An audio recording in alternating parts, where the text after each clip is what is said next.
Well, our next guest is the king of turning trash into treasure. Matt Dietrich has turned his pandemic passion project into a full-time job, buying and selling second-hand goods and documenting his flipping skills online. Now, with 10,000 sales under his belt and thousands of loyal subscribers watching his every move, the Gold Coast local is inspiring others to get thrifty and start flipping. Joining us now is the Aussie flipper himself, Matt. Welcome to the show.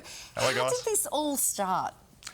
It all started for me during the pandemic. I was in Melbourne at the time. I relocated back to the Gold Coast.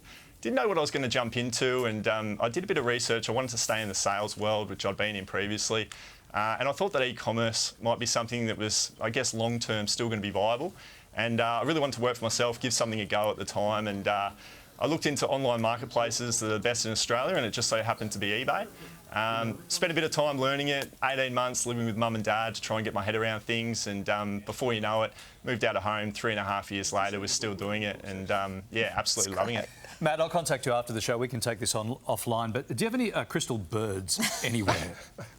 I don't have any crystal birds, but I can put you on a wait list and we'll see what we can find. Yes, please. Anyway, talk us through the process.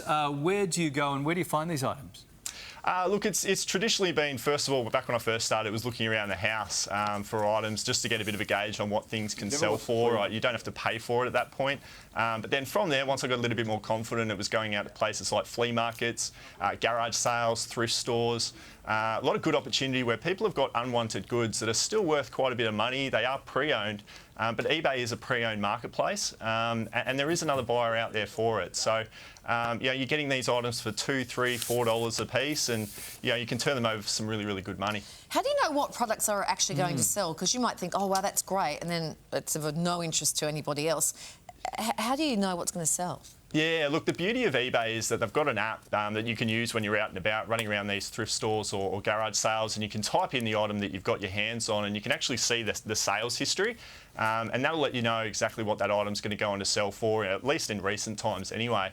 And then over time, you start to pay attention to that as well, and then continue to source those sorts of items.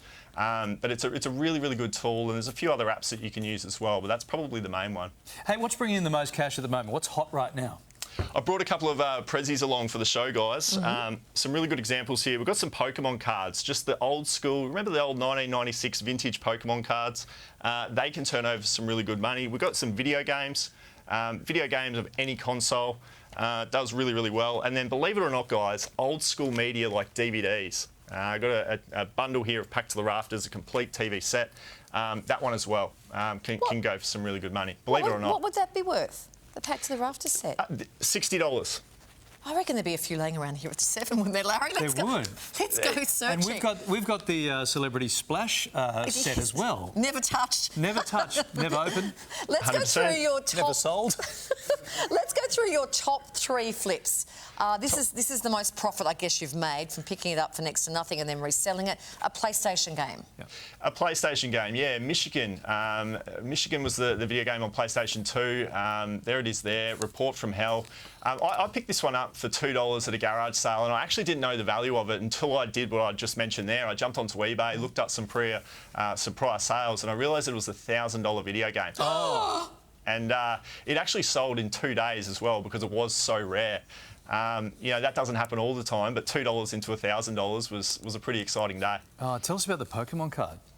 Yeah, the Pokemon card. Unfortunately, I don't have a heap of them. It's not this one that I've got in my hand, but I came across a very rare 1996 vintage Pokemon card that I personally had back when I was a kid.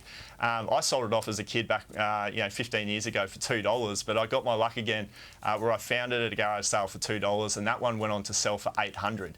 A lot of this, guys, is product knowledge and really knowing what you've actually got. There's a lot of Charizard Pokemon cards out there, but if you know that you've got the specific one that's worth a bit of money, that's where you can really capitalise and make sure you get top dollar for it. My kids have got whole complete sets of those. I'm going to go and not tell them. Have a look. Go and get them. No, don't tell them. Yeah. Well, they don't know that you work here, so they won't see this. Next thing, Mummy's got a brand new pair of Louis Vuitton shoes.